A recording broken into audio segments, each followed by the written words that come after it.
Estás escuchando Derecho a la Pasión, un espacio que te invita a mirar la abogacía desde otra perspectiva, a conocer y a escuchar personas vinculadas con el derecho, transparentes, infinitamente humanas y apasionadas con lo que hacen. Personas que nos cuentan su experiencia y nos muestran sus sentimientos. Queremos iluminar esa abogacía que no se ve y de la que estamos orgullosas.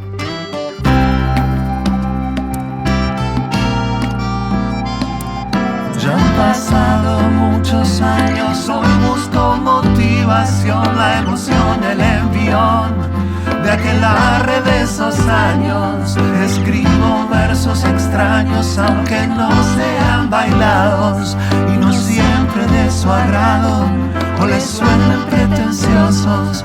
Uno se siente dichoso al descubrir lo creado.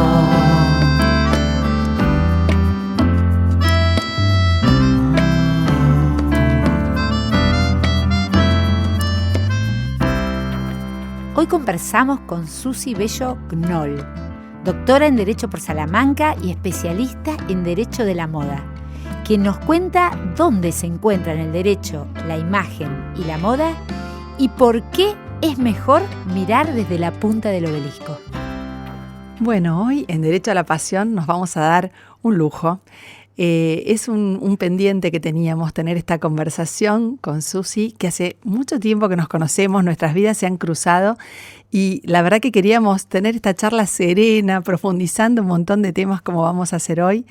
A Susi que la reconocemos por su calidez, por ser un factor aglutinante. Si hay alguien que tiende puentes y redes, es Susi. Así que Susi, bienvenida. Hola Susi, y además quiero agregar algo que es patagónica. Como yo, digamos, somos las dos patagónicas y me sumo a lo que dice Paola, Susi. Bueno, gracias chicas, gracias Paula, gracias Gaby. Para mí es un gusto enorme, gracias por esta invitación. No sé si es como dice Paula que va a ser sereno, pero bueno, yo admito cualquier pregunta. Bueno, y nosotros a alguien que transitó los mismos claustros que Belgrano ahí en Salamanca para defender su tesis y que nos va a venir a hablar del derecho de la moda, no podemos no empezar por preguntarle cuáles son tus grandes pasiones en la vida. Vivir, la primera. Y más que pasión, ya que dijiste Salamanca, cuando uno camina por Salamanca se encuentra con algo que dijo Cervantes grabado en la piedra. Y Cervantes decía, me hechiza la voluntad. Y esto es cautivar, ¿no? Entonces lo que me cautiva a mí es leer, escribir, como vos dijiste, tender puentes y sobre todo tender puentes a los jóvenes. Tenemos una discusión con mi esposo, yo digo que 1 o 2 alumnos vienen a charlar y tomar un café, él dice como 20, en la pandemia por Zoom. Las percepciones. Y creo que una de las cosas que me mueve la voluntad es ser disruptiva y eso empezó desde que era chica. Mi maestra de primero superior, la hermana Ada, de María Auxiliadora en la Patagonia. Claro, yo también fui el mismo. Los colegios hasta el día de hoy, yo sigo en el Consejo Asesor aquí en Buenos Aires, y entonces la hermana Ada nos hace escribir la primera oración con tinta. Entonces todas vamos al cuaderno, el tema era perro. Y entonces después de escribir la oración hicimos la cola para que ella nos corrigiera. Y entonces iba leyendo en voz alta las oraciones de cada una de las chicas. Entonces decía, el perro juega con la pelota, el perro ladra, y llega mi oración. La lee en silencio y se empieza a reír. Y no la leía. Y al final la lee. Todos los perros del mundo tienen la lengua mojada. Y entonces yo, por supuesto, volví a casa diciendo, la hermana se rió. Y esto, todos los abogados siempre decimos, esto tiene que ser fehaciente, no un cuento de Susi. Y entonces yo tengo fehacientemente registrado que esto es así, porque mi madrina de bautismo es monja de clausura. Esperó que yo naciera, la mejor amiga de mamá, así que se fue a la Patagonia para que me bautizaran y después fue al monasterio. Mi padre no la quiso ver más. Y cuando yo tenía 21 años, ellos cumplían 25 de casados, y entonces le pide por favor a mi madre que cuando vengamos a Buenos Aires, ella está en Victoria, en Santa Escolástica, que viniéramos porque ella tenía un regalo por las bodas que ellos estaban cumpliendo, ¿no? Y les da un libraco, un cuaderno que ella había armado. Y ese cuaderno tiene la historia desde mis 0 años hasta mis 21. Así que ahí en ese cuaderno que hizo la madrina cuenta esto de la hermanada. Así que tengo el testimonio de que eso es así. Es la prueba. Susi, vos decías que de chiquita fui una innovadora, ¿no? Y hoy y nosotros totalmente te vemos así, se ve, sos así. Una mezcla de innovadora apasionada se te ve. Uh-huh. ¿Y qué es la innovación para vos? ¿Qué sería innovar? Para vos, más allá de las definiciones que hay sí, millones, yo creo que es cambiar por ahí la rutina, ¿no? Y por sobre todo la rutina del pensamiento. Exacto. Porque uno, y particularmente nosotros, independientemente de que yo estudié las 2 carreras paralelas y en cada una de las facultades se peleaban conmigo, claro, ciencias económicas sí. y derecho, y en una facultad me hablan mal de uno y en la otra mal del otro. Pero en las dos hay un corte parecido. Sí, ¿no? Tal cual. Y 2 carreras bastante, o sea, digamos. Exacto. Y creo que eso, pero también buena parte de mi familia tenía que ver con el arte, y yo cada vez que venía de vacaciones desde el sur, me daba cuenta de que ese era un mundo que tenía que seguir de alguna manera para poder quebrar aquella estructura de la que vos hablas, ¿no? Y creo que la innovación es eso, haber aprendido a través del tiempo que hay que mirar hacia todos los rincones porque todos tienen sabiduría para darnos, ¿no? Qué linda esa definición, o sea, la innovación es mirar a todos los rincones porque todos tienen sabiduría para darnos. Está buenísima esa definición, buenísima de innovación.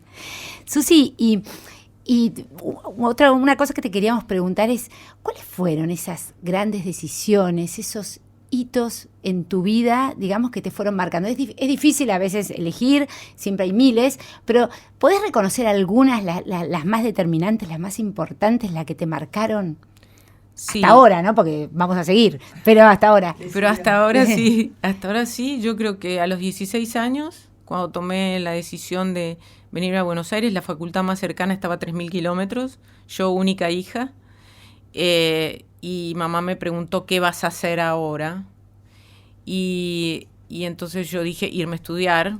Entonces empezó el caos, pero ya ahí, y voy a contar otra disrupción, ya yo pensaba esto, pero si les pasa algo a papá y a mamá, ¿qué voy a hacer? Yo estudiaba bachillerato con orientación docente, claro. O tenía que terminar magisterio, y entonces, sin que yo supiera, me anoté en la escuela de comercio y rendí libre. De hecho, di el ingreso, porque en ese momento la UBA tenía ingreso, di el ingreso en ciencias económicas y me volví a dar las últimas materias que me quedaron para ser perito mercantil, ¿no? Así que esa decisión a los 16 años yo creo que fue un hito, un antes y un después. Y la segunda decisión importante, porque creo que las decisiones profesionales se mezclan con las decisiones personales, ¿no? Creo que a los 40 años haber decidido casarme con el hombre que amo, no fue fácil, aunque él dice que sí, pero yo no creo que no. ¿A los 40? A los 40. Wow. Bien pensado. Y creo ahora, mirándolo desde hoy, ¿no?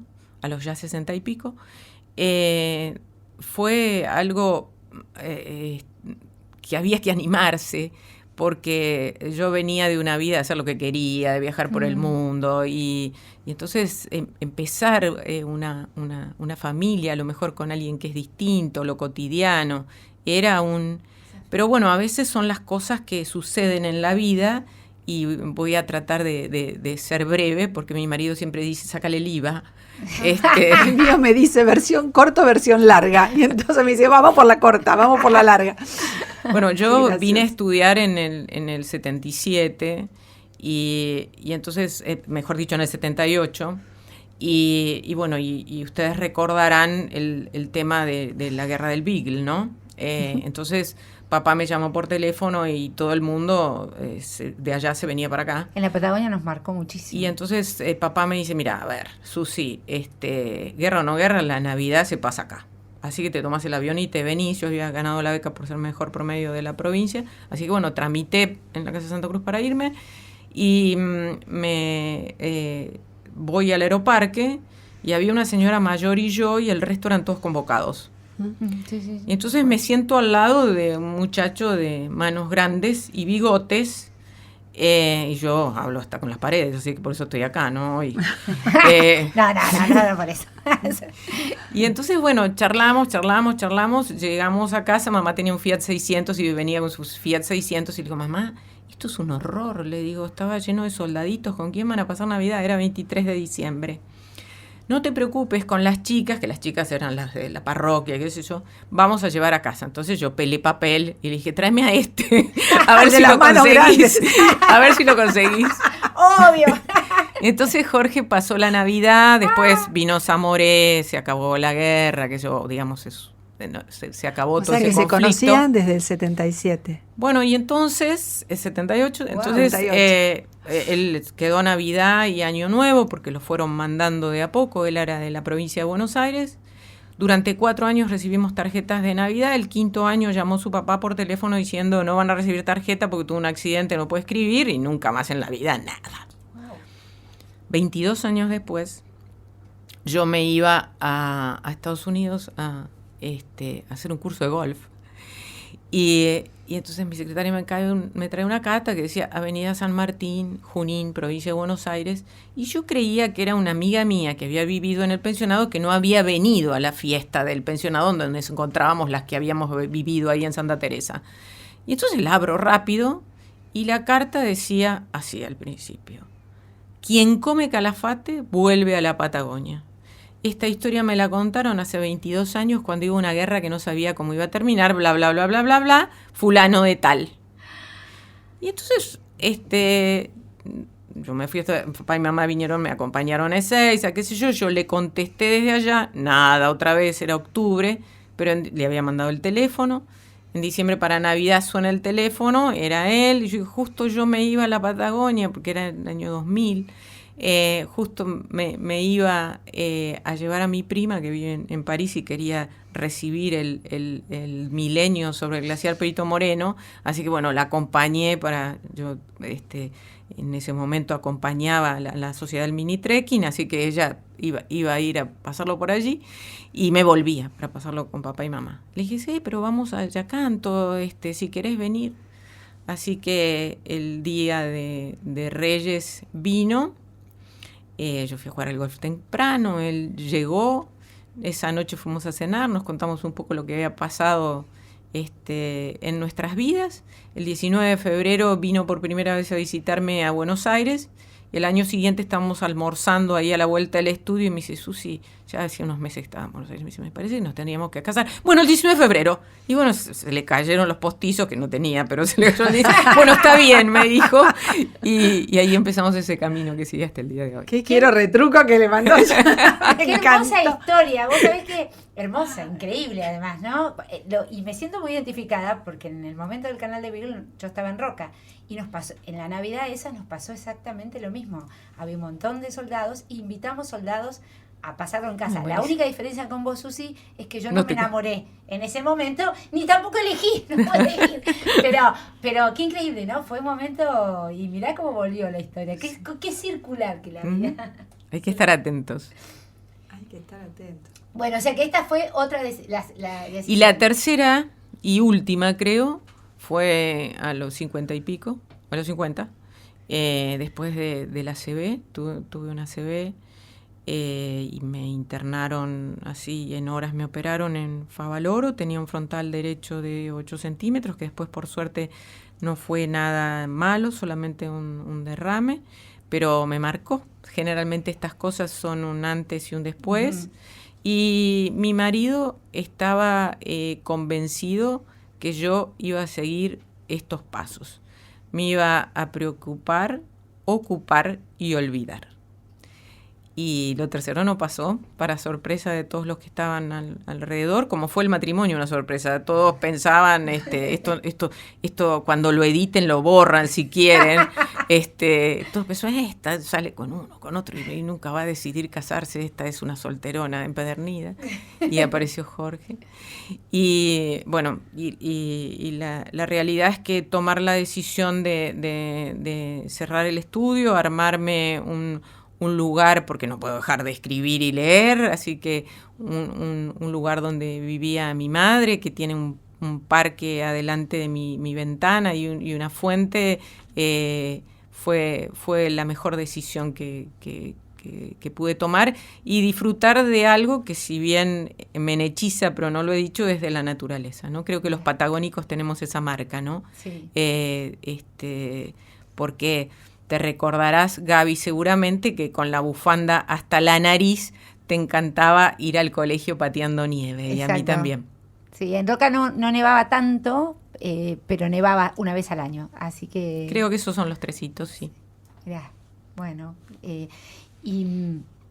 y después de la CB también está la terminación de tu tesis, ¿no? Ahí que eso también es importantísimo, ¿no es cierto? Sí, fue para mí, por eso es tan importante Salamanca, porque creo que fue la verificación de haberme recuperado, y que pensar que una etapa había que cerrarla con un broche de oro, poniendo toda la voluntad que uno traía de antes. Hubiera sido una gran frustración no haber terminado eso, y en realidad uno cuando estudia, y me parece a mí, el otro día, uno de estos que dice Jorge, que aparecen de vez en cuando, pero de hace mucho tiempo, estaba haciendo un trabajo de zonas francas, y entonces me dice, Susi, no encuentro por ningún lado tu libro de zonas francas, que fue mi tesis de maestría en la Austral, y un buen consejo en ese momento de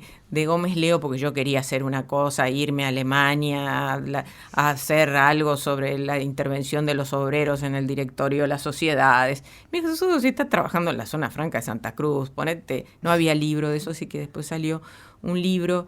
Y entonces él me decía algo, le digo, sí, el libro está por ahí, te lo presto, no sabía que estaba agotado, pero... y me dice, porque quiero hacerte unas preguntas. Y yo me quedé pensando y dije, pero es una etapa cerrada la de las zonas francas. Y esto había que cerrar una etapa. Y creo que esto vale la pena. Yo toda la vida me dediqué al derecho comercial, al derecho corporativo. Me encantaba, me sigue gustando. Pero en el momento de tomar la decisión sobre qué y qué tema elegir para la tesis doctoral, elegí el derecho público. Porque siempre veía que los de derecho público estaban muy entusiasmados, y yo no entendía, como me pasó con derecho y ciencias económicas, la estructura de pensamiento de esa gente.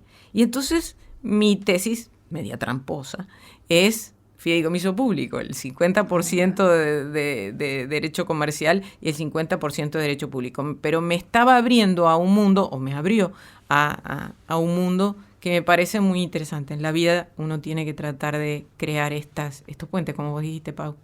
Me encanta. Y bueno, y por eso vamos a ir a otro tema. Así como ahí agarraste todo lo que sabías de comercial y lo pusiste vinculado con lo público, con el fideicomiso público, ahora te queremos preguntar, bueno, ¿dónde se encuentran el derecho, la imagen y la moda?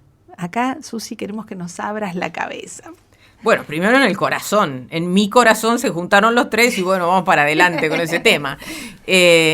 Y creo que voy a tomarlo como vos misma lo planteaste, ¿no? En ese un poco en ese orden. Primero, yo soy una convencida que el derecho se capilariza en todos los rincones de la vida, ¿no? Sea lo que sea. Sean normas escritas o no escritas, con sanción o sin sanción. Ayer daba una conferencia en el colegio público con esta pregunta, era la convocatoria, ¿qué es el derecho de la moda, no? Y entonces yo puse la fotografía de un senador romano y le dije, y enseguida la de un plebeyo. Y dije, bueno, díganme, ¿por qué estos señores se visten distintos? Porque tienen más dinero, Y entonces alguien me contesta, porque tienen más poder.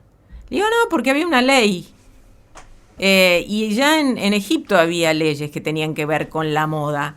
Pensemos que como objeto de estudio no la tocábamos, pero el derecho existía. Así que el derecho está en todos lados, particularmente en mi vida, en todos los rincones. Y esto que decía yo de los alumnos, en el premáster, yo dirigí durante varios años el premáster de la Universidad Austral, que era una puerta de entrada al máster para que los jóvenes vieran si tenían ganas de hacer eso. Y entonces siempre una de los acuerdos en el premáster fue déjenme, yo les voy a plantear, pero déjenme cada año poner algo disruptivo, por supuesto. Entonces pusimos teatro. Tomás Tibó, que estaba acá, le gustaba. Después de su libro de redes, enseguida Fernando Tomeo entró porque había que conocer, venía la tecnología, pero nadie hablaba de la tecnología en la universidad. También estuvo en el podcast. Y entonces, sí, Fernando también estuvo, también lo escuché. Y Fernando me presentó a una amiga de él que era asesora de imagen. Y entonces ahí vi que había un mundo, y bueno, el siguiente año tuvimos en el premáster asesoría de imagen. Y asesoría de imagen tanto presencial como en las redes, ¿no? Y mostrábamos cómo los abogados no tenemos que solo caminar por la vida con traje. Y también que de alguna manera nuestro comportamiento y el vestido en particular tenía un lenguaje y que estábamos diciendo, como hace un ratito Darío con su remera decía paz, ¿no? Sí. Cada uno da un mensaje y entonces me pareció muy importante ese tema de imagen. Después, de hecho, fui a México a su a su reunión global y empecé a ver todo lo que hacían y me pareció interesante. Y les dije, bueno, el año que viene yo voy a hacer el curso de imagen. Y llamé en marzo, y no hay lugar. Yo, pero no fue chiste lo que yo les dije. Bueno, ahí me consiguieron un lugar y hice el de imagen. Sí. Siempre hay alguien que te acerca y uno tiene que escuchar a los que está alrededor porque siempre, por lo menos reflexionar sobre lo que dicen. Hecho, ¿no? Vos decías estar atento en todo en la vida. O sea, el estar perceptivo es para todo. No siempre para descubrir las manos grandes como para ver cuáles son los temas, por dónde. Sí. Y entonces una de las alumnas del premáster viene con su esposo, que ya no es su esposo, para preguntarme a ver qué hacían, qué especialidad hacían. Ella creo que era gente de propiedad intelectual y bueno, entonces me dice, la Universidad Austral tendría que ser la primera universidad que hace algo de derecho de la moda. Y yo medio que dije, no me reí, pero derecho de la moda. Mándame algo, así investigo. Y por supuesto, como soy una curiosa, de las cosas que me hechizan, y entonces empiezo a curiosear, a leer, todo lo que había era en inglés, y me di cuenta, esto no es propiedad intelectual solamente.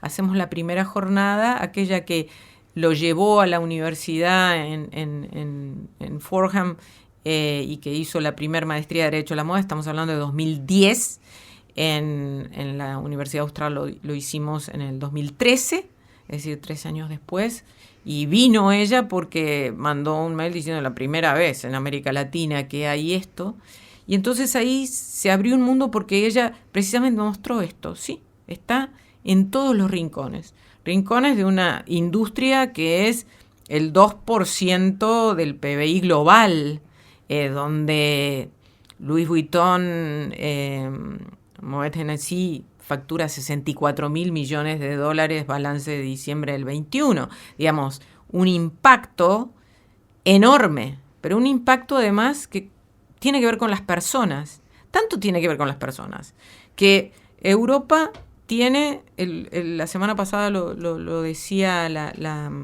directora de Relaciones Institucionales de Inditex en un programa del Observatorio de Moda en España, hay 160.000 empresas de moda en España. de las cuales solo el 2% son grandes. El resto son todas pymes de menos de 50 empleados. Y ese pensamiento que uno tiene en la cabeza, que en su casa una señora empieza a trabajar para ayudar a su familia, es verdad. Sigue siendo verdad en el siglo XXI. Sigue siendo verdad en los artesanos de Catamarca, de Salta, del Chaco. Te leía y leía, ¿no? Estas diferentes categorías, todo el alcance enorme que tiene el término moda, ¿no? Porque se habla de moda étnica, de la producción, de copiar como la producción de los pueblos originarios, de los artesanos, moda tecnológica, moda ecológica, moda ética. Es increíble esto, ¿no? Y no se conoce tanto y ha tenido un crecimiento increíble. Bueno, de ese número del 2% del PBI, el 20% es lujo y el 3% es ecolujo, que va creciendo año a año y ha crecido en la pandemia.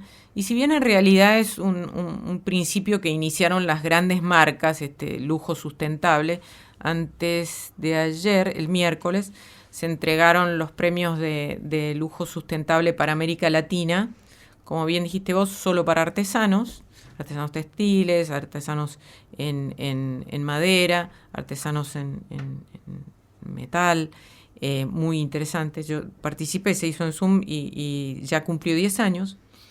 Y en realidad el lujo tiene que ver con algo que mencionó Paula al principio, que es el vínculo con las personas. Vos hablaste de los artesanos. Y si bien hay un tema grave, digamos, de apropiación cultural en algún sentido, como vos planteaste, es un mundo que a lo mejor hoy llama la atención de la gente, y creo que uno se acerca más cuando uno compra un producto de manos uruguayas o de manos neuquinas para hablar con la Patagonia, desde la Patagonia, y ve que en la etiqueta dice, esto lo hizo Rita. Vos tenés un vínculo con Rita. Exacto. Empezás a imaginarte a Rita en su telar, y lo tengo yo, y esa satisfacción solo la tenés vos, y eso es un lujo.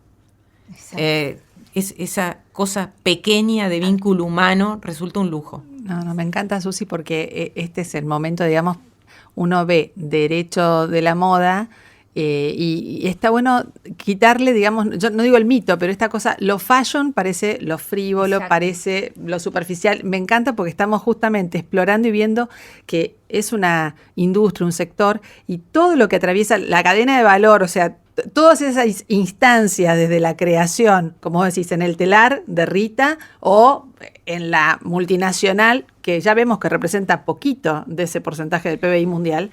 La verdad que me encanta porque es empezar a entender de qué se trata esto. No es el derecho de las grandes marcas, es el derecho que atraviesa un sector desde sus empleados, sus creadores y también sus consumidores, ¿no? O sea, los destinatarios finales de esos productos. Sí, yo también quisiera, en esto de unir puentes, como vos misma planteaste al principio, quizás las grandes marcas tienen mayor posibilidad que otros y lo hacen. Por ejemplo, Chanel, estamos hablando de 1920 y pico, que sigue su tradición, una también en la lista de las 10 de mayor venta de lujo. Chanel sigue siendo de 2 familias, así que es una empresa familiar, por más que tenga esa facturación y tenga la mayor penetración en el tema de perfumes. Coco Chanel fue la primera que pensó en el perfume como producto, fue la primera que usó los químicos para asentar los olores naturales.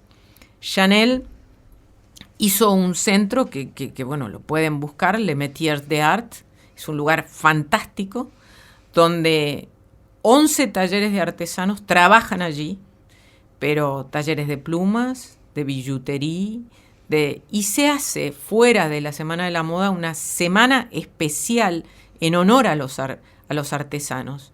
Pero están ahí y ustedes me dirán, bueno, pero Chanel tiene el monopolio de esta gente trabajando para ella, trabajo esclavo, como vemos que hay en la moda, o como vimos en Rana Plaza, y por eso nació el Revolution Day, el Fashion Revolution Day, pero no, porque trabajan y tienes contratos de provisión para Chanel, pero pueden para el resto de las marcas.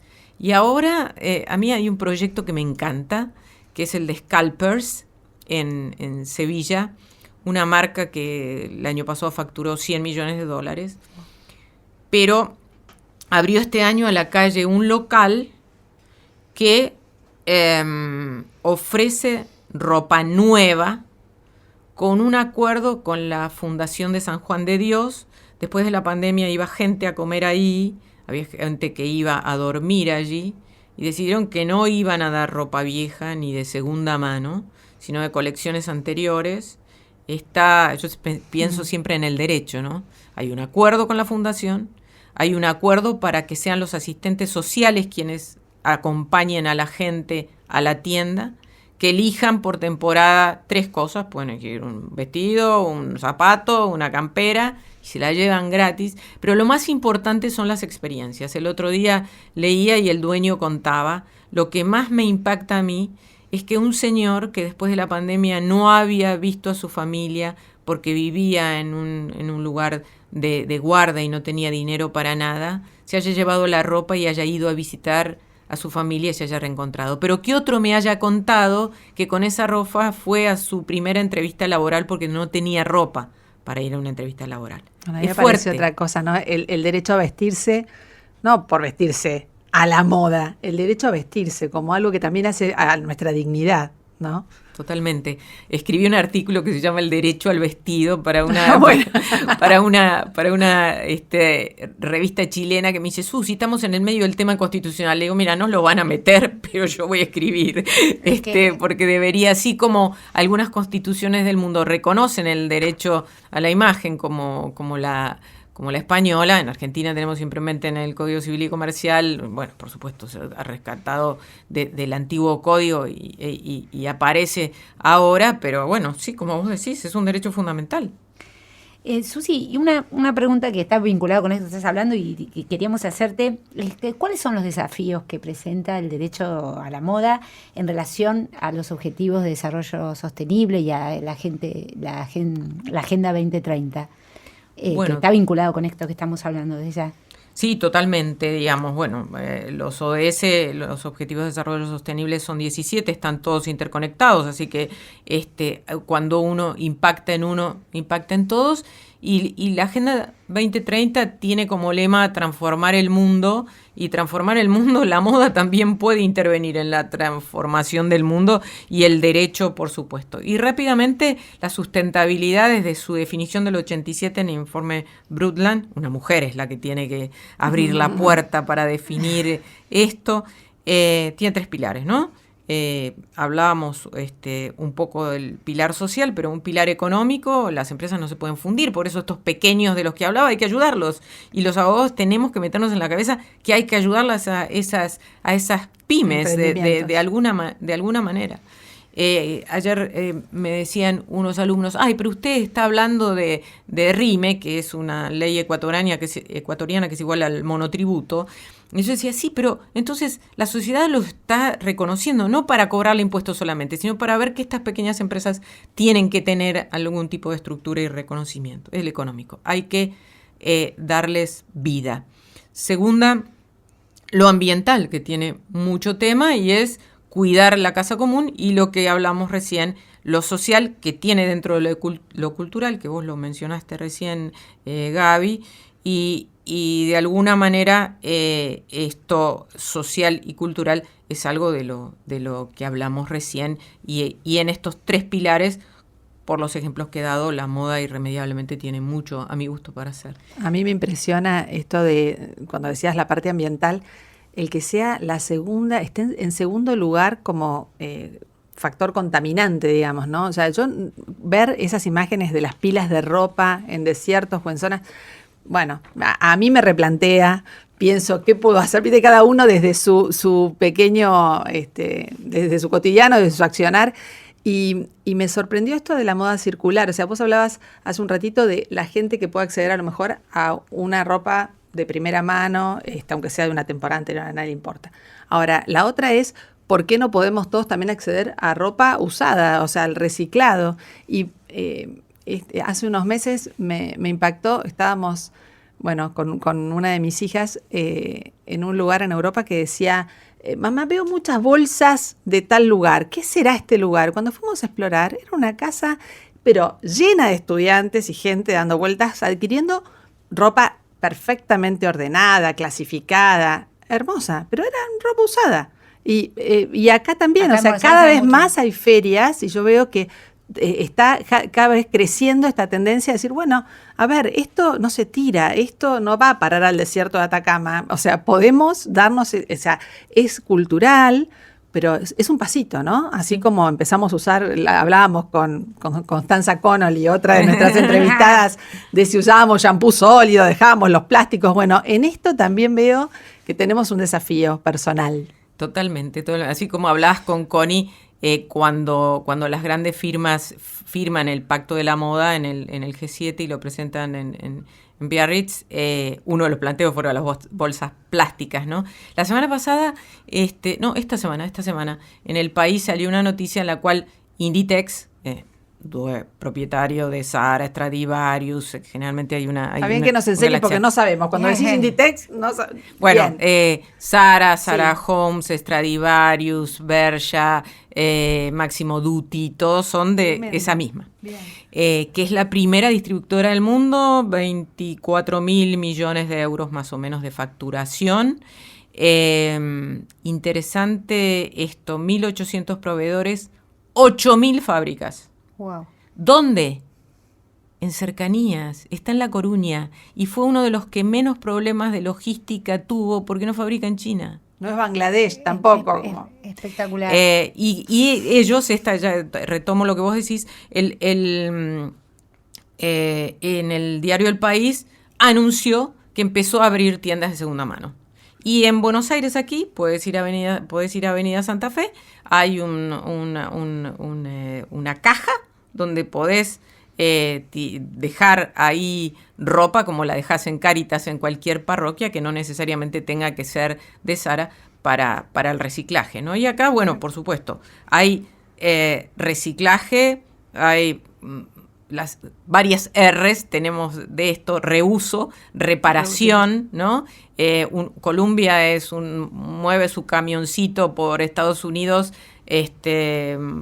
mostrando que se puede reparar la ropa, pero como vos decís, tenemos mucho para hacer y todos tenemos que tener conciencia. No solamente en el tema de la ropa, si en el baño está goteando el agua, también deberíamos cambiarle la gomita, porque si bien la moda es la segunda consumidora de agua, como vos decís, también nosotros, cuando somos irresponsables, tiramos agua. Susi, vos sabés que hay una amiga, Virginia, con la que hace unos meses conversamos sobre el tema del derecho de la moda y a ella le preocupa. Y la verdad que quiso hacerte, sabiendo que venías hoy acá, unas preguntas. Así que te las voy a leer tal cual ella me las mandó. Acá tengo el celular y el WhatsApp donde ella me las mandó y después te doy para que a ver si le podés contestar. Ella y sus amigas están bastante preocupadas por esto. Ella pregunta a Virginia, ¿qué está pasando con la implementación de ley de talles y si hay plazos para la entrada en vigencia por ley? ¿Cómo se utilizan los datos biométricos que recopilan? ¿Son datos cuidados? Otra. ¿Existe la posibilidad de instrumentar políticas o legislaciones para trabajar en educación o formación de empleados que atienden al público acerca de la diversidad corporal para que el personal tenga mayor conciencia en el trato a las personas? Y por último, ¿qué posibilidades hay o existencia de políticas o legislación en relación al cuidado del planeta? Bueno, eso ya lo estábamos conversando, ¿no? Si se está innovando en algún país, en Argentina, se está teniendo en cuenta algún concepto de economía circular, por ejemplo. Es lo que acabamos de conversar las otras dos. Gracias, Virginia, si nos estás escuchando. Bueno, Susi. Bueno, gracias Virginia, gracias por las preguntas disparadoras de cosas interesantes. La ley de talle parecía en la calle Corrientes, ¿no? Como las vedettes, porque todo el mundo hablaba de la ley de talles, y como todas las cosas es un proceso, ¿no? Entonces la ley salió en el 19, se reglamentó recién en el 21, 8 meses para esto que vos decís, los estudios biométricos, y que seguramente, habiendo sido el INTI el que intervino, hay mucho cuidado con el tema de los datos, porque el objetivo final es una tabla normalizada. ¿Qué quiere decir esto? Medimos a los argentinos y les vamos a ofrecer a los argentinos aquella media que tiene, o las medidas medias, y vamos a hacer una tabla y vamos a pedirles o obligarles de alguna manera a los productores que respeten esta tabla.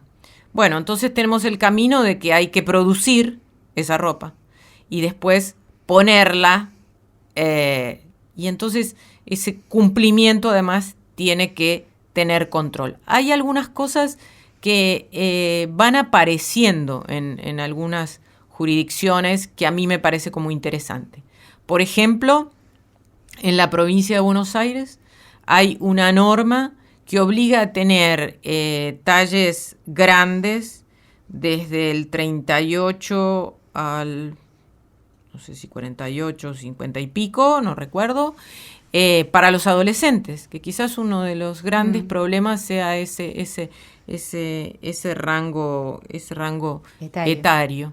Entonces, bueno, INTI va a trabajar en el SUNITI y va a ser un proceso, digamos, seguramente lento para que puedas encontrar en una tienda todas las ropas. Pero a mí me parece interesante algo, tanto en FADU, en la Universidad de Buenos Aires, como en diseño de la Universidad de Palermo, los alumnos están trabajando, y mejor dicho, los egresados están trabajando mucho en eso. Hay una chica que tiene un negocio de ropa interior que siempre le llamaba la atención esto, y entonces ella tiene una tabla que organizó ella, Seda se llama, ahora tiene también para hombres, y entonces hay que rastrear un poquito esto, ¿no? Respetar esa diversidad corporal, y creo que los diseñadores jóvenes están pensando en esto.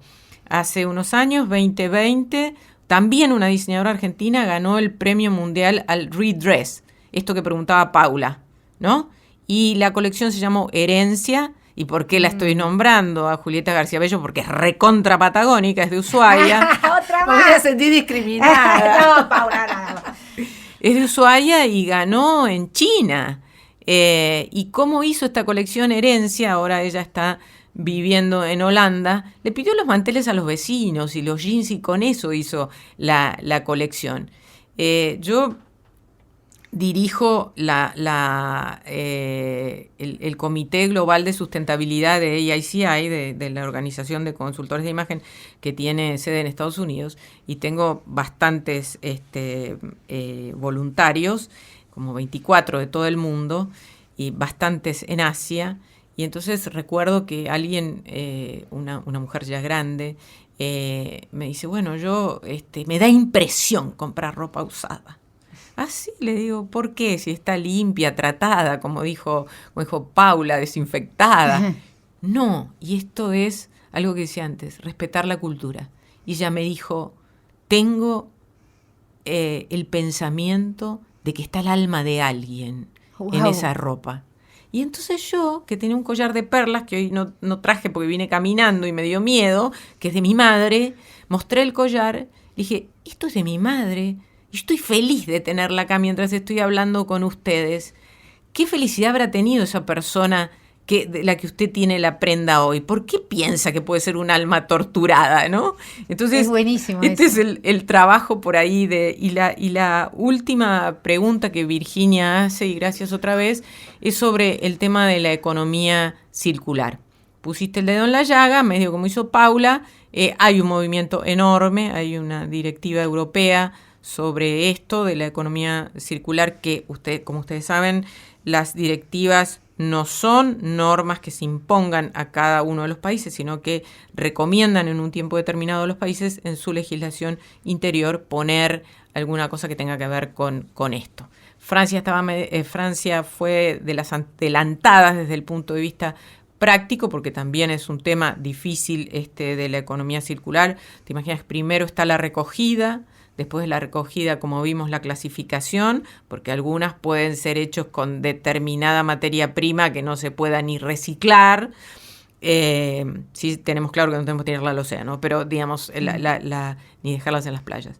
Pero después hay todo un proceso sobre esto, y entonces en España en 922, una ley que, si bien el público la llama Ley de Economía Circular, es Ley de Residuos, que tiene un capítulo sobre textil. ¿Y cuál es el trabajo? El trabajo es de los dos lados, de los que producen y de los consumidores, porque el productor va a tener la obligación de ver dónde va a parar. Durante la pandemia vimos algunas noticias que decían, van a tirar toda la ropa que no vendieron y dónde la van a llevar, a un vertedero. Pero también, y lo más fuerte de todo, es el consumidor, ¿no? Hay una periodista, Agnès, que tiene un libro que se llama The End of Fashion, el fin de la moda, ya de hace algunos años, y ella abre un capítulo y dice, el consumidor es el rey. Él puede crear el éxito de una compañía, pero también mandarla a su quiebra. Y entonces en esto es simple, me tratas mal, no te compro. Pero sí, algunas compañías han empezado a trabajar sobre eso. Asesores de imagen y personal shoppers hay en algunas tiendas. Falabella, por ejemplo, lo tiene. Y en esto voy a contar una pequeña anécdota. La primera reunión internacional que voy en México de AICI, como invitada para cerrar en su conferencia, invitaron a una diseñadora que vivía en New York, y después de trabajar todo el día, llega a la 1:30 de la mañana a su casa, y su hijo le dice, esto lo contó ella, su hijo le dice, mamá, mañana hay campamento en la escuela, no voy a ir. ¿Cómo que no vas a ir, hijo? Y porque no tengo jeans. Y entonces pensé, estuve todo el día diseñando para toda la gente, y mi hijo, en silla de ruedas, con distrofia muscular, no tiene un jean para ir mañana a su campamento. Me quedé toda la noche haciendo con imanes y velcros el jean. Fue a 3 grandes marcas. La única que le dio espacio fue Tommy Hilfiger, quien hasta el día de hoy tiene una línea para discapacitados, y lo entendió porque Hilfiger tiene 3 niños autistas que, como él dice, disfruta con la ropa que pueden manejar ellos, ¿no? Entonces, creo que hay gente preocupada por otra gente, y como vos decías antes, la Agenda 2030, además de tener un lema, tiene un foco, y es en la gente. Es buenísimo. Y me encanta esto, vos al inicio empezaste, la primera pregunta cuando Pau te dijo en qué se junta el derecho, la imagen y la moda, vos dijiste en el corazón primero. Y vos fíjate que estos 2 casos que mencionaste, gente que ha hecho cosas, empezó también, ¿no? Atravesados movilizados del corazón. Entonces me parece que, bueno, es realmente Virginia dijo algo, y que yo, perdón Virginia que no te contesté, que tiene que ver con una ley para educar a la gente, y bueno, la ley no educa. Yo creo que educa la familia por sobre todas las cosas, ¿no? Esto nace en nuestras casas. Cuando yo empecé a estudiar el tema de sustentabilidad, hay una página que muestra los índices de values del mundo, y entonces hacen la pregunta, esto se hace desde hace muchos años, hacen alrededor del mundo la pregunta de cuál es el mayor valor, y dan opciones. Si la religión, si la política, si el trabajo, si los amigos, si la familia. ¿Y cuál creen, ahora como ellas me preguntan, yo les voy a preguntar a ellas, cuáles creen Gaby o cuál creen Gaby y Paula que es la primera? El trabajo, la política, la religión, la familia, los amigos. La familia, tal vez. La familia O los para amigos. para todos los países del mundo, se puede dividir por país, para Argentina también, es la familia. Y ahí encontramos, les decía, hay 2 países que tienen primero otra cosa, y a mí me llamó mucho la atención. Gana el trabajo y después la familia. Yeah. Y en los países árabes, primero la religión y después la familia. Por eso, Virginia, la educación empieza en la familia y entonces deberíamos enseñarle a nuestros niños un poco más a respetar la diversidad y después ellos van a tener idea de cómo aplicarlo cuando sean jóvenes y más grandes. Coincidimos. Totalmente. Susi, y bueno, nosotros te leemos, te escuchamos hablar del derecho y la moda y entendemos que ahí atraviesan muchas disciplinas. Te hemos escuchado hablar de propiedad intelectual, de derecho societario, de derecho laboral, de derechos humanos. Pero, ¿cómo se vincula el derecho, la moda y el tema de las nuevas tecnologías? Es decir, nosotros justamente con Gaby estamos haciendo un trabajo tratando de despertar en los abogados el darse cuenta de que las tecnologías disruptivas y esto nos está atravesando, no importa qué nos hayamos dedicado, cuál sea nuestra especialidad. En particular en el derecho de la moda, ¿cómo ves esas nuevas tecnologías? ¿En dónde está impactando? Bueno, primero me impactan ustedes con ese curso que hacen en la Austral de blockchain y no sé qué, que encima dan los diplomas con NFT y todo el mundo se pone feliz. Y bueno, yo diría acá que por ahí yo dividiría por lo pronto subiendo los escalones. Trabajo como Jack el Destripador, ¿no? Porque Por partes. Vamos por partes. Entonces, primero la tecnología base quizás el blockchain, ¿no? El blockchain como garantía, digamos, para esto de la trazabilidad, de la autenticidad. Bueno, y siempre lo primero que el público manejó cuando habló de blockchain fue criptomonedas y, bueno, sin duda las cripto en el tema de negociar cuestiones que tengan que ver con la moda, ya desde ese lugar tiene impacto porque es un mercadeo, digamos. Pero, particularmente, como nombraste antes, yo estoy convencida de que en el tema propiedad intelectual es importantísimo por la cuestión de esto, de la trazabilidad, ¿no? Y el siguiente salto son, bueno, los NFT creados en medio de esta tecnología, ¿no? Y bueno, ya hemos tenido un primer conflicto con Hermès, con la cartera Birkin de Hermès en el mundo de la moda. Pero, ¿cómo fue? ¿Qué es el conflicto? Bueno, en realidad se hizo una NFT como imitando, entre comillas, la cartera, o sea, Birkin, y el artista dijo, no, esta no es una Birkin, es una creación distinta en el mundo virtual, y por supuesto Hermès estamos en la lucha, todavía no hay decisión sobre eso, ya no hay prejudicialidad, ya estamos en jurisdicción de Estados Unidos. Pero quisiera vincular esto con algo que dijo Gaby de los NFT. Hace 2 semanas me llama un periodista chileno y me dice que quiere hacerme una entrevista por los NFT en la moda en virtud de un comunicado de una fundación de la Isla de Pascua. Y eso es muy interesante. Entonces yo recibí las preguntas y le dije, mira, además te voy a presentar a una abogada mexicana, Begoña Cancino, que es especialista en apropiación cultural, la primera ley en América Latina sobre el tema de apropiación cultural en México este año, ¿sí? Este año, y Begoña me decía, la primera misión, y esto está vinculado con lo que Virginia nos preguntó, la implementación, alrededor de 69 lenguas a las que hay que traducir para que los artesanos puedan leer los derechos que tienen, pero además 340 y pico de variedades de esas lenguas indígenas, wow, para que puedan entender. Y entonces esta fundación lo que hizo fue pedirle a los artesanos de Isla de Pascua algunos de estos, en definitiva el NFT como representación de valor, digamos, algunos de estos obras para hacer NFT y ponerlas, visualizar. Pero ayer a la mañana me llegó una invitación para el 10 de noviembre en Faena.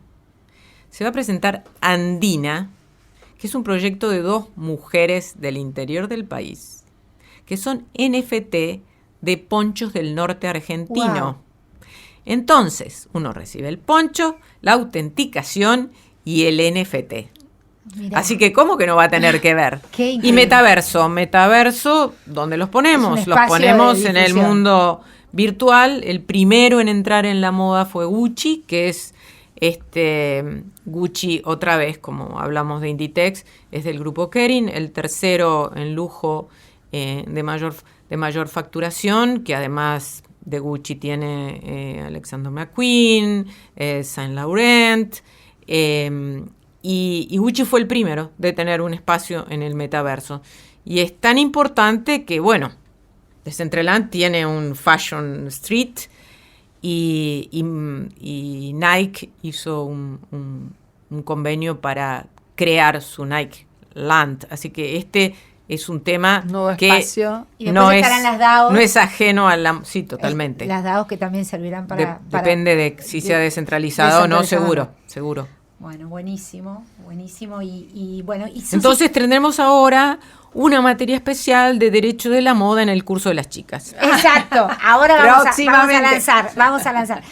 Y Susi, y vinculado con esto, pero ya yendo más a las destrezas, a lo que viene, ¿no? A lo que está ya hoy, pero ¿qué destrezas pensás que habría que enseñar y que todavía nos enseñan las universidades para profesionales que van en este mundo, ¿no? Este mundo, en todo lo que has dicho recién, justamente con toda esta terminología, con todos los nuevos desafíos que vamos a tener como abogados y abogadas, profesionales en general, pero más mirando a los abogados y abogadas, ¿qué destrezas, habilidades te parece que deberíamos desarrollar o formarnos? Bueno, te daba algunos ejemplos en el premáster, soy una convencida de toda la vida que esto tiene que ser así en mi propia... Yo siempre digo cuando vienen, y hasta el día de hoy tenemos una discusión con mi marido de cuántos vienen a tomar un café conmigo para ver qué hacen de su vida, que en realidad uno no puede aconsejar, tiene que contar cómo le fue a uno en la feria para que los otros vean. A lo mejor les va igual o no, pero bueno... Creo que esto fue una idea de siempre del premáster. Primero, salir de la caja, porque somos unos encajonados los abogados. Nos aprendemos las leyes de memoria. Yo no podía creer que el profesor de obligaciones en la UBA me hiciera aprender de memoria en latín la definición, que no me la acuerdo, por suerte. Pero si no nos bochaba, había que aprenderlo. Entonces primera cosa, salir de la caja, enseñarles a salir de la caja, y para eso tenés que darles herramientas como el teatro. Y lo segundo, las habilidades blandas, es decir, el tema del diálogo abierto, de la escucha atenta, de la intervinculación humana. Podrá haber inteligencia artificial, pero siempre hay un hombre o una mujer atrás de eso, y entonces la tecnología para mí es una herramienta, y entonces así como hemos avanzado con las comunicaciones, a veces algunos dicen estamos tan comunicados y nada comunicados. Exacto. La pandemia nos enseñó a que no estar cerca de otro era muy grave para nosotros. El otro día en Alumni de la Universidad de Salamanca, en Salamanca se hace una vez al año un maratón, ¿no? Una caminata, o depende, ¿no? Y entonces siempre se hace un acuerdo con una entidad sin fines de lucro. Entonces hablo con el director y le digo, bueno, ya están preparando la maratón. Y me dice, sí, ¿este año con quién van? Me dice, con una asociación de salud mental. ¿Cómo? Susi, no te das idea de la cantidad de problemas que hay, profesores, alumnos, las familias de los profesores y de los alumnos después de la pandemia, sí. La marca que tiene la pandemia. Y creo que esto, la moda, un impacto, 69% de esas empresas pequeñas cayeron en virtud de la pandemia, pero también la tecnología ayudó que todas las artesanas de América Latina, en todas sus comunidades, aprendieran a vender online y levantaran el mercado local que tenían, ¿no? También es esto, ¿no? La gente, al no poder viajar, empezó a poner acento en lo local. Y esto ayudó a que uno empiece a mirar para el costado, cosa que no hace siempre. Al artesano. Eso tiene que ser el abogado, mirar para el costado. Exacto, Susi. Susi, y bueno, estas eran habilidades que creemos que otros tienen que desarrollar. En vos, ¿qué considerás un superpoder? Algo que te haya traído hasta acá, todas estas etapas, esos grandecitos que fuiste atravesando. A nosotros nos encanta esta pregunta. ¿Cuál es tu superpoder? La fe. La fe. Creer. Y siempre me llamó la atención la fe de los otros. Y entonces, creo que haber sido la décima edición de un curso que se da hasta el día de hoy, ahora creo que con la pandemia hasta online, que se llama Curso de Valores Religiosos. Es un curso donde se estudian todas las religiones, las religiones monoteístas, pero invitan a otros. Esto empezó hace muchos años el Papa, cuando era un simple sacerdote, y somos un montón de egresados. Pero entonces uno va a un templo islámico y entiende y los ve rezar, y también va a una sinagoga, y después escucha a un mapuche y escucha a un bautista, y entonces se da cuenta de la energía que para cada ser humano es creer. No importa, digamos, la religión acá, sino tener fe. Y otra de las cosas que creo que ha marcado llegar hasta hoy es la perseverancia, ¿no? Mover la voluntad. Después de la ACV, el médico dijo que había 2 recetas importantes. Una, caminar 1 hora por día, y la segunda, dormir la siesta. Y desde ese día duermo en pijamas la siesta 1 hora y camino 1 hora. Fíjate. Quizás algún día no caminé tanto, por ahí en Salamanca hace un frío de locos cuando voy en el verano nuestro, pero lo cumplo. Tengo la voluntad, digamos, de la disciplina, ¿no? Sí, la voluntad es un poco las ganas de hacer las cosas. Creo que esto, y hay algo, creo que es el tercero, que es haber aprendido a decir gracias. Wow, eso es. ¿No? Cuando mi mamá ya estaba en sus últimos años, la gente que la cuidaba me decía: a Susana la queremos mucho, porque es la única persona que tiene 2 palabras importantes que decir siempre: por favor y gracias. Wow.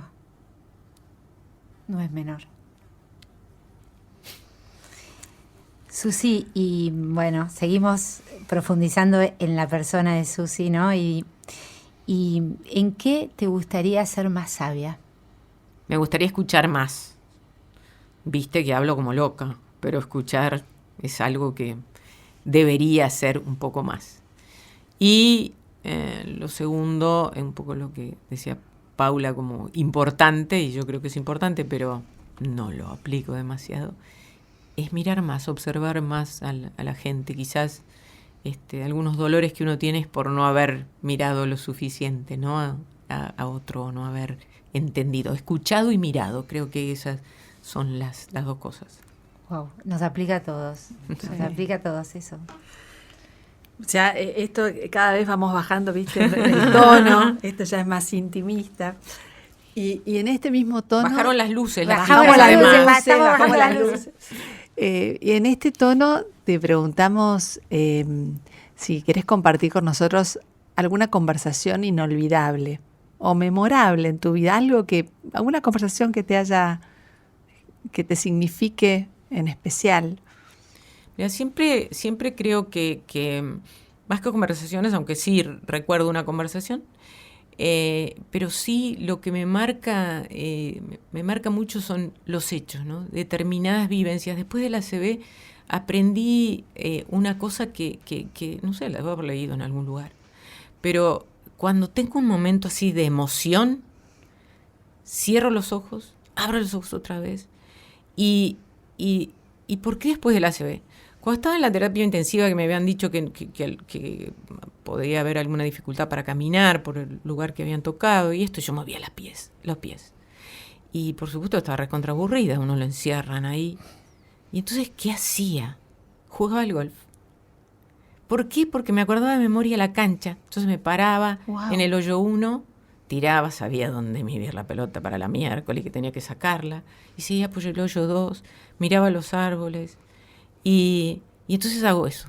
Me acuerdo, digamos, cierro los ojos y me acuerdo de la reina de Inglaterra en el evento de los 800 años de la Carta Magna, cómo subía al estrado. Y para mí eso me emociona y además a veces me da lecciones, ¿no? Esa fue una lección particular. No era cualquier mujer la que se acaba de morir. Pero recuerdo una conversación cuando vine a estudiar. Yo vine al pensionado de las Teresianas. Mi tutor era mi tío, que era jesuita. Murió a los 99 años en el Colegio Máximo. Y yo algunas tardes iba a tomar el té con él y con un amigo de él que a veces se sumaba, que era Ismael Quiles.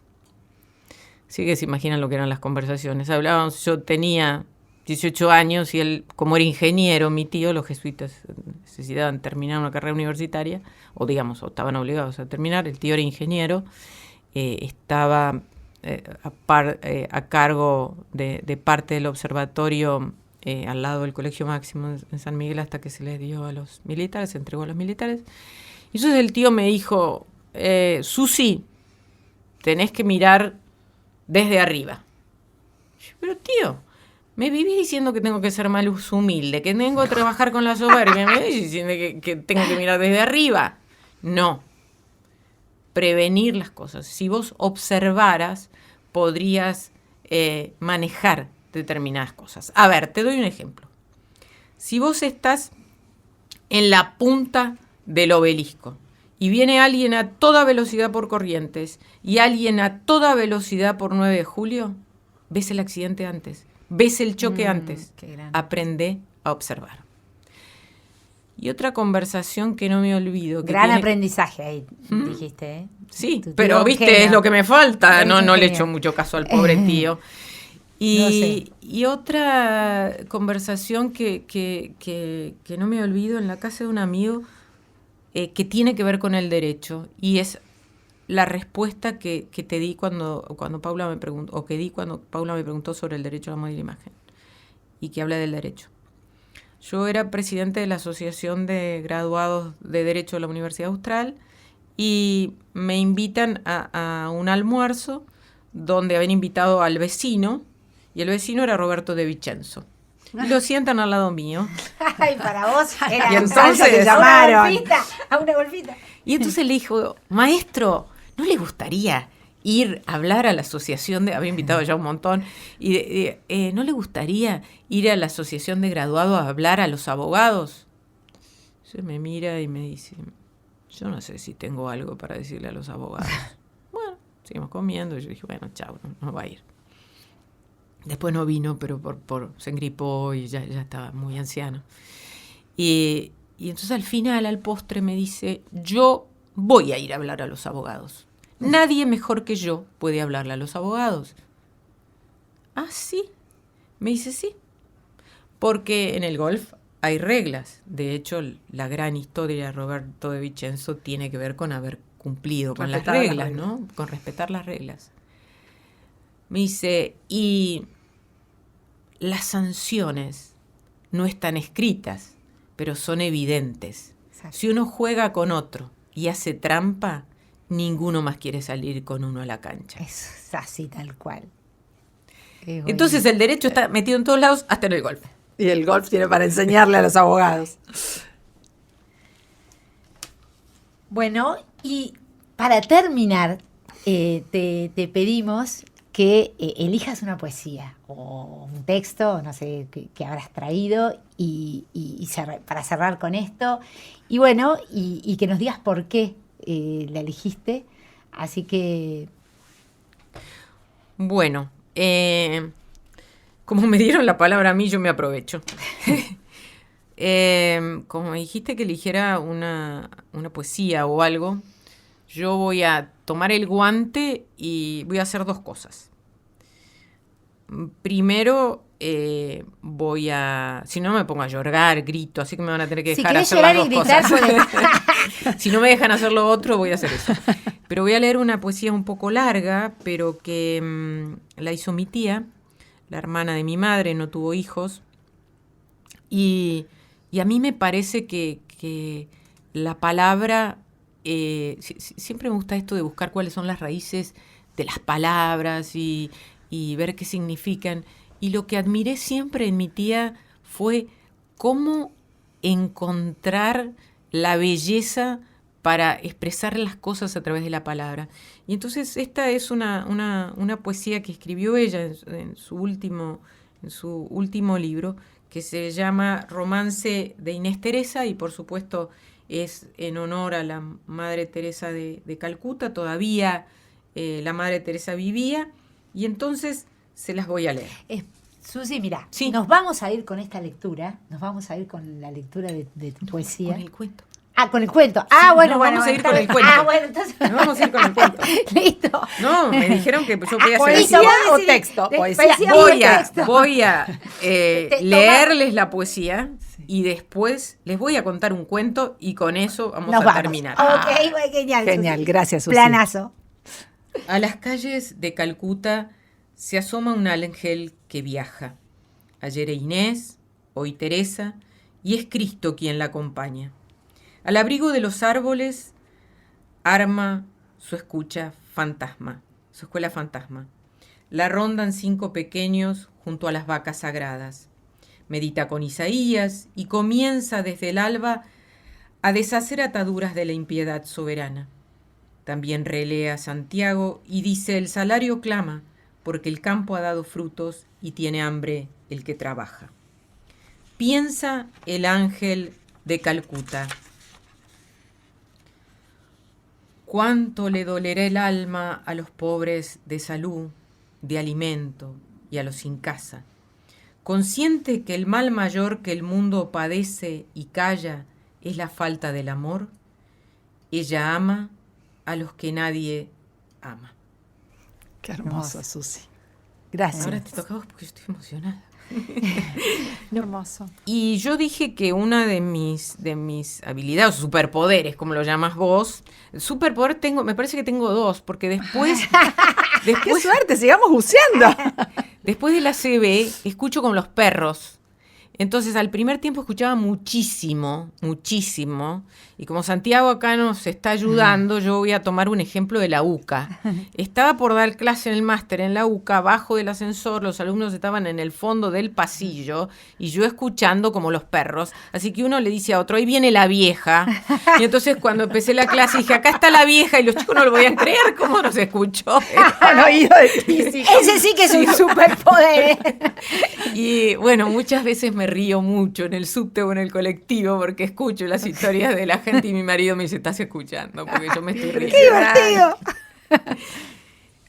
Pero dije que la perseverancia era uno de mis superpoderes y creo que también es una enseñanza de mamá. Mamá me mandaba todos los días una carta cuando yo estaba en el pensionado, y en una de esas cartas, o en las cartas, generalmente ponía algún cuento.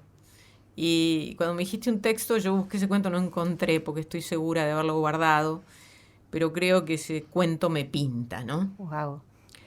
2 ranitas cayeron en un tarro de leche y lo deben conocer. La primera empezó a nadar, la segunda también, pero la primera se cansó y se dejó. Y la segunda, Susi, empezó a patalear mucho más fuerte, y de golpe, cuando ya estaba cansada y dejó de patalear un poco, se dio cuenta que estaba en otro medio, que eso estaba un poco más sólido, y entonces sacudió a la de al lado y le dijo, ¡vamos, vamos! Y las dos pegaron un salto y se fueron a seguir disfrutando de la vida fuera del tarro. ¡Ay, hermoso, Susi, gracias. Queremos que nos lleves a seguir disfrutando de la vida. Sos un ejemplo para nosotros en esto. Exacto, y la verdad hay pura pasión, conocimiento, experiencia y buena gente. Así que ese cóctel está buenísimo. Siempre te admiramos y bueno, gracias por acompañarnos. Somos María Paula Renela y Gaby Marsiglia. Nos despedimos hasta el siguiente episodio. Si quieren tener más información sobre los entrevistados, nuestros apasionados, los invitamos a seguirnos en Instagram, Derecho a la Pasión. Allí quedarán los links complementarios. Y agradecemos también la grabación y edición del episodio a cargo de otro maestro, Daro Halfin.